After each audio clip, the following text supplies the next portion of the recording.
നീലാഞ്ജന സമാനാഭം രവിപുത്രം യമാഗ്രജം ഛായാമാർത്താണ്ഡ സംഭൂതം തം നമാമി ശനൈശ്ചരം.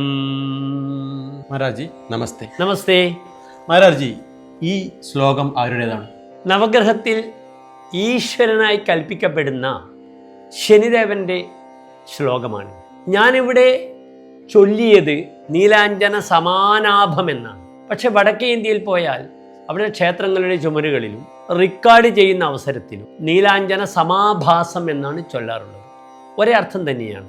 ഞാൻ ശ്ലോകം അവസാനിപ്പിച്ചത് ശനൈശ്ചരം എന്ന് ചൊല്ലിയിട്ടാണ്.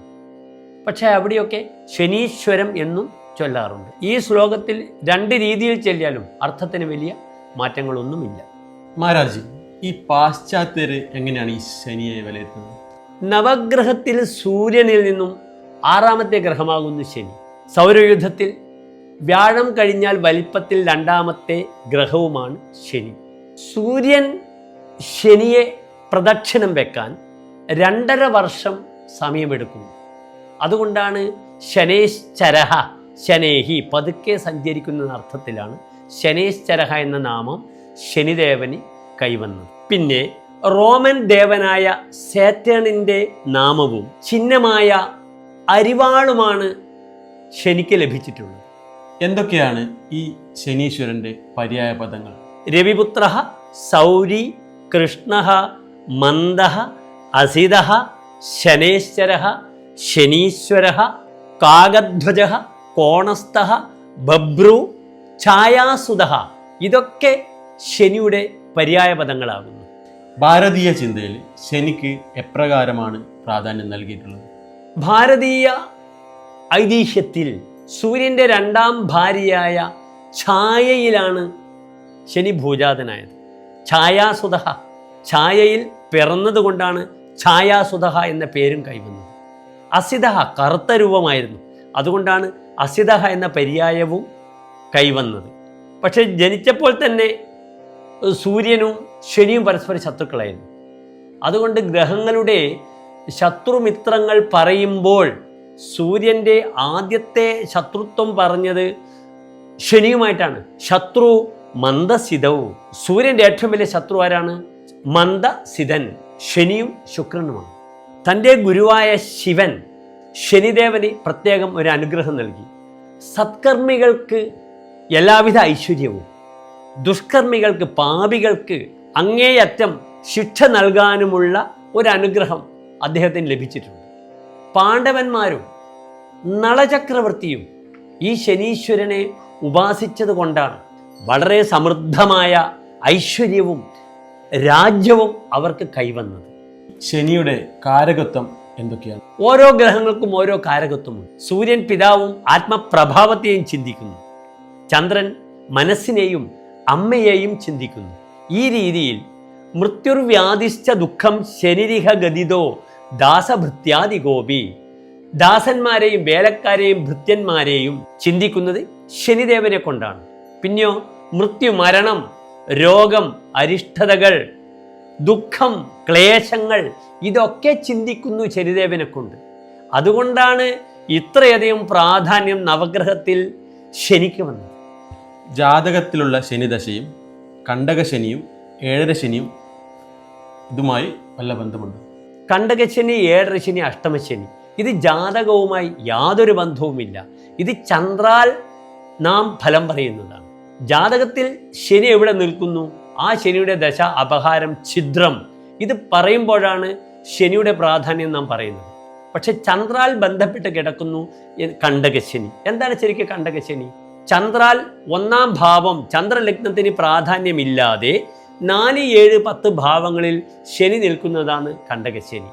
അവിടെ 4ാം ഭാവം ഒരാളുടെ സുഖമാണ്. ആ സ്വസ്ഥത ശനി നശിപ്പിക്കുന്നു. പിന്നെ 4ാം ഭാവം തൻ്റെ കുടുംബമാണ്. അവിടെ ഉണ്ടാകുന്ന ക്ലേശങ്ങൾ, വാഹനാപകടം, സുഖം, സ്വസ്ഥത നശിപ്പിക്കുക. പിതുശ്ചാപി മാതുശ്ച സന്താപകാരി, അച്ഛനും അമ്മക്കും ദുഃഖം കൊടുക്കുന്ന 4ലെ ശനി. ഇതൊക്കെ കണ്ടകശനി കാലത്ത് സംഭവിക്കുന്ന ദോഷങ്ങളാണ്. പിന്നെ 7ാം ഭാവത്തിൽ ശനി എന്താണ്? തൻ്റെ യാത്ര, പോക്കുവരവ്, വിദേശയാത്ര, പിന്നെ ഏറ്റവും പ്രധാനം ദാമ്പത്യം, വൈവാഹിക ജീവിതം, ഇതിനൊക്കെ ശനി തകരാറിലാക്കുന്നു. മറ്റൊരു വിഷയം 10ാം ഭാവത്തിൽ നിൽക്കുന്ന ശനിയാണ്. 10 എന്താണ്? തൻ്റെ കർമ്മമാണ്. അപ്പോൾ കർമ്മമേഖലയായിട്ട് ബന്ധപ്പെട്ട ക്ലേശങ്ങൾ, ഭൃത്യന്മാരെ കൊണ്ട് ചിന്തിക്കുന്ന ഭാവവും 10ാം ഭാവമാണ്.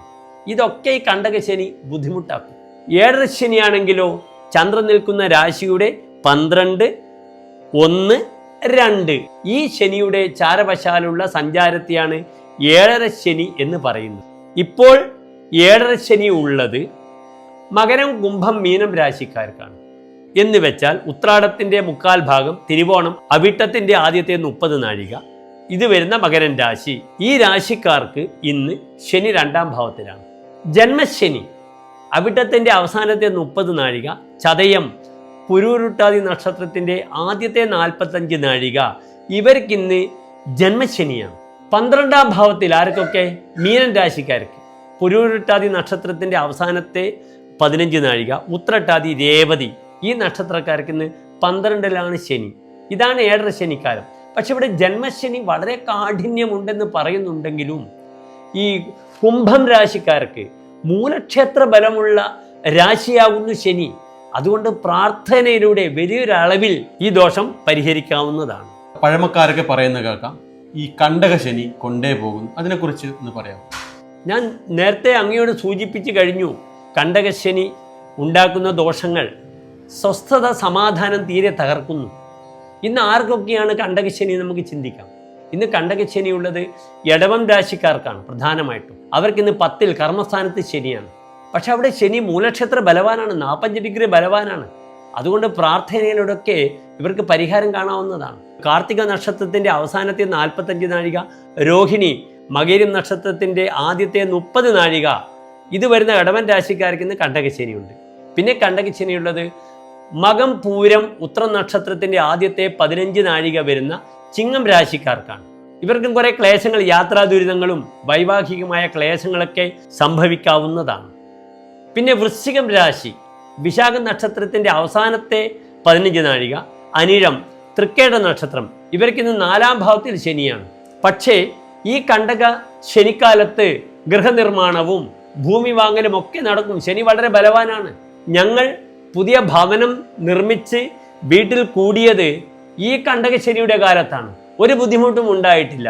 ഞങ്ങൾക്ക് ശനി ഭൂമിയും ലാഭവും ഒക്കെ തന്നു. അതുകൊണ്ട് നമ്മൾ കണ്ടകശനി, 7ാം ശനി അഥവാ അഷ്ടമശനി എന്നൊക്കെ പറയുമ്പോൾ ശനിയുടെ ബലാബലം നാം ചിന്തിക്കണം. ഇവിടെ ശനി സ്വന്തം ക്ഷേത്രത്തിൽ മൂലക്ഷേത്ര ബലവാനാണ്. പ്രാർത്ഥനയിലൂടെ നമുക്ക് പരിഹാരമുണ്ടാക്കാം. മറ്റൊരു വിഷയം ഞാൻ പറയാൻ വിട്ടുപോയി. അഷ്ടമശനിയുണ്ട്. പുണർത നക്ഷത്രത്തിൻ്റെ അവസാനത്തെ 15 നാഴിക, പൂയം, ആയില്യം നക്ഷത്രക്കാർ വരുന്ന കർക്കിടകം രാശിക്കാർക്ക് ഇന്ന് അഷ്ടമശനിയാണ്. 8ൽ നിൽക്കുന്ന ശനിയാണ്. അത് വളരെയധികം ശാരീരികമായിട്ട് കണ്ണുകൾക്കുണ്ടാകുന്ന അസ്വസ്ഥതകൾ ഉണ്ടാക്കും. അതിനു പുറമെ വയറ് സംബന്ധമായ ഗ്യാസ്ട്രിക്കായി ബന്ധപ്പെടുന്ന ദുരിതങ്ങൾ ഉണ്ടാക്കും. ദാമ്പത്യ ക്ലേശങ്ങൾ ഉണ്ടാക്കും. വലിയ ധനനഷ്ടങ്ങൾ ഉണ്ടാക്കും അഷ്ടമശനി. അത് ശ്രദ്ധിക്കേണ്ടതാണ്. ഈ ശനീശ്വരനുമായി ബന്ധപ്പെട്ട ദേവതകൾ ഏതൊക്കെയാണ്? ശനിക്ക് ശൈവ സംബന്ധമായ ഏത് ദേവതകളും ശനിയുടെ ദേവതകളായി നാം കൽപ്പിക്കുന്നു. ശനിക്ക് ശാസ്താവ്, അയ്യപ്പൻ, വേട്ടക്കുരുമകൻ, കരിയാത്തൻ, മുത്തപ്പൻ, ഹനുമാൻ ഇതൊക്കെ ശനീശ്വരൻ്റെ ദേവതകളാണ്. അതുകൊണ്ട് ശനിയെ പ്രീതിപ്പെടുത്താൻ ശനീശ്വരൻ്റെ ക്ഷേത്രങ്ങളിൽ നമുക്ക് പോകാം. അതേ രീതിയിൽ ഈ ശനിക്ക് ബലമുള്ള ഈ ക്ഷേത്രങ്ങളിൽ ശനിയാഴ്ച നിങ്ങൾക്ക് സന്ദർശിക്കാം. അവിടെ വിശേഷപ്പെട്ട വഴിപാടുകൾ എന്തൊക്കെ ചെയ്യണമെന്ന് നമുക്ക് ചർച്ച ചെയ്യാം. നമ്മുടെ ഇന്ത്യയിൽ എവിടെയൊക്കെയാണ് ശനീശ്വര ക്ഷേത്രങ്ങൾ സ്ഥിതി ചെയ്യുന്നത്? ശനീശ്വരൻ്റെ ഏറ്റവും പ്രഭാവമുള്ള ക്ഷേത്രം മഹാരാഷ്ട്രയിൽ നാസിക്കിനടുത്തുള്ള ശനി ശിംഗനാപൂർ ക്ഷേത്രമാണ്. ഒരു അസാധ്യമായ ശനീശ്വരൻ്റെ ക്ഷേത്രമാകും. അവിടുത്തെ പ്രത്യേകത, ഇന്നും ആ ഭാഗത്തുള്ള വീടുകൾ ഒന്നും വാതിലുകൾ അടക്കാറില്ല. എപ്പോഴും തുറന്നു കിടക്കുകയാണ് വീടുകൾ മുഴുവനും. അവിടെ കള്ളന്മാരുടെ ഉപദ്രവമില്ല. ദക്ഷിണേന്ത്യയിലേക്ക് വരുമ്പോൾ തമിഴ്നാട്ടിൽ തിരുനള്ളാർ എന്ന ക്ഷേത്രമാണ് ഏറ്റവും പ്രധാനപ്പെട്ട ശനീശ്വര ക്ഷേത്രം. അത് കാരൈക്കുടിക്ക് അടുത്താണ് ആ ക്ഷേത്രം സ്ഥിതി ചെയ്യുന്നത്. അവിടെ വെച്ചാണ് നളരാജാവ് തൻ്റെ ദോഷം മാറാൻ വേണ്ടി ശനീശ്വര ക്ഷേത്രത്തിൽ വന്ന് അവിടെയുള്ള ആ തീർത്ഥക്കുളത്തിൽ മുങ്ങിക്കുളിച്ചാണ് തൻ്റെ പൂർവജന്മകൃതമായ എല്ലാ പാപങ്ങളും കഴുകിക്കളയുന്നത്. വളരെ വിശേഷപ്പെട്ട ഒരു വഴിപാടാണ്. തിരുനള്ളാർ ക്ഷേത്രത്തിൽ കറുത്ത വസ്ത്രം ധരിച്ച് നമ്മൾ കുളിച്ചു കഴിഞ്ഞ് ആ വസ്ത്രം അവിടെ ആ മരത്തിലേക്ക് നമ്മൾ എന്ത് ചെയ്യുന്നു? ഉപേക്ഷിക്കുന്നു. നിങ്ങളുടെ എല്ലാ ദോഷങ്ങളും, ഐഹിക ആമുഷ്മിക ദുരിത ശാപങ്ങൾ മുഴുവനും അവിടെ കഴിയുന്നു എന്നാണ് വിശ്വാസം. പിന്നെ കേരളത്തിലെ ഏറ്റവും പ്രധാനപ്പെട്ട ശനീശ്വര ക്ഷേത്രമുള്ളത് ആലപ്പുഴ ജില്ലയിൽ ഹരിപ്പാട് ചെന്നിത്തലയിൽ വളരെ ശക്തമായ ശനീശ്വര ക്ഷേത്രമുണ്ട്. മഞ്ചേശ്വരത്ത് ശനീശ്വര ക്ഷേത്രമുണ്ട്. പാലക്കാട് ജില്ലയിൽ വിത്തുണ്ണി ശനീശ്വര ക്ഷേത്രവും വളരെ വിശേഷപ്പെട്ട ശക്തമായ ശനീശ്വര ക്ഷേത്രങ്ങളാണ്. ശനിയുടെ രാജയോഗങ്ങൾ ഏതൊക്കെയാണ്? ശനി ധാരാളം രാജയോഗങ്ങൾ നൽകുന്നുണ്ട്. അതിൽ ഏറ്റവും പ്രധാനപ്പെട്ട യോഗം പഞ്ചമഹാപുരുഷ യോഗത്തിലെ ശശമഹായോഗമാകുന്നു. ശനി ശക്തമായി ലഗ്നം 4, 7, 10 ഈ ഭാവങ്ങളിൽ സ്വന്തം ക്ഷേത്രത്തിലോ മൂലക്ഷേത്രത്തിലോ ഉച്ചക്ഷേത്രത്തിലോ നിൽക്കുകയാണെങ്കിൽ അത് ശശമഹായോഗമാണ്. ഉച്ചക്ഷേത്രമായ തുലാത്തിൽ, മൂലക്ഷേത്രമായ കുംഭത്തിൽ, സ്വക്ഷേത്രമായ മകരത്തിൽ നിൽക്കുകയാണെങ്കിൽ, ലഗ്നാൽ 4, 7, 10 ഭാവത്തിൽ നിൽക്കുകയാണെങ്കിൽ അത് രാജയോഗമാണ്. പിന്നീട് 3 ശുഭഗ്രഹങ്ങളുമായി ചേർന്ന് ശനിക്ക് പ്രത്യേക രാജയോഗം തന്നെയുണ്ട്. ശനിയും ബുധനും ചേർന്ന് 5, 7, 11 ഭാവങ്ങളിൽ നിൽക്കുകയാണെങ്കിൽ അതൊരു രാജയോഗമാണ്. സമ്പത്ത്, വലിയ സമ്പത്തിൻ്റെ യോഗമാണ്. പിന്നീട് ജാതകത്തിൽ 10ാം ഭാവമായി ധനുവോ മീനമോ വരികയും അവിടെ ശനിയും വ്യാഴവും കൂടി യോഗം ചെയ്താൽ അത് ഭൂനാഥയോഗമാകുന്നു. വലിയ ഭൂമിയുടെ അധിപതിയാകുന്ന ഒരു രാജയോഗമാകുന്നു. പിന്നീട് ജാതകത്തിൽ ശനി 11ാം ഭാവത്തിലും ശുക്രൻ ലഗ്നത്തിലോ 5ാം ഭാവത്തിലോ നിൽക്കുകയാണെങ്കിൽ അതും ധനിക യോഗമാകുന്നു. സ്വതവേ 11ാം ഭാവത്തിൽ ശനി ഗുളികനെ പോലെ യോഗകാരകനാണ്. ശനിയുടെ പുത്രനാണ് ഗുളികൻ. നമുക്ക് വളരെ വിശദമായി ഗുളികന്റെ വിഷയങ്ങൾ അടുത്ത നമ്മുടെ ഒരു ജ്യോതിഷ ചർച്ചയിൽ സവിസ്തരം നമുക്ക് പ്രതിപാദിക്കാം. മാരാർജി, ഈ ശനിയുടെ മന്ത്രങ്ങൾ ഏതൊക്കെയാണ്? നീലാഞ്ജന സമാനാഭം രവിപുത്രം യമാഗ്രജം ഛായാമാർത്താണ്ഡ സംഭൂതം തം നമാമി ശനീശ്വരം.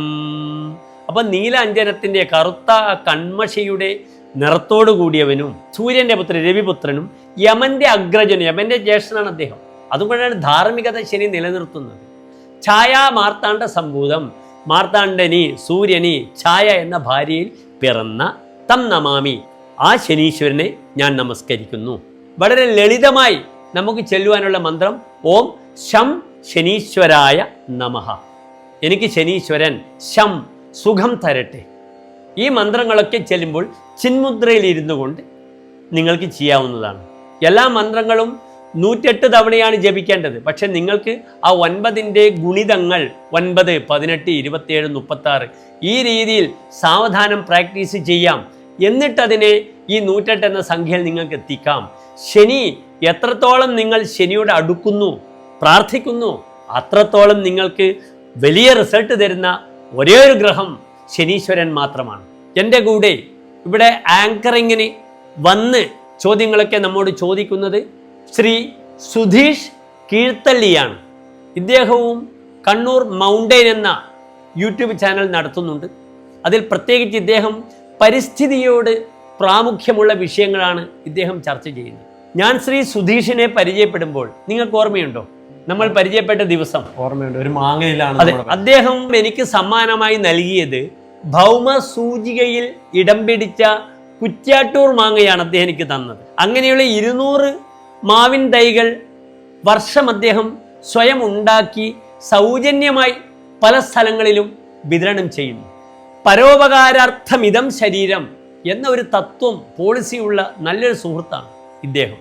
പ്രിയപ്പെട്ട ഡോക്ടർ മാരാർജി പ്രേക്ഷകരെ, ഈ ശനീശ്വരനെ സംബന്ധിച്ച ചർച്ച നിങ്ങൾക്ക് വളരെ ഗുണകരമാവുമെന്ന ഉത്തമ വിശ്വാസത്തോടെ ഇവിടെ അവസാനിപ്പിക്കട്ടെ.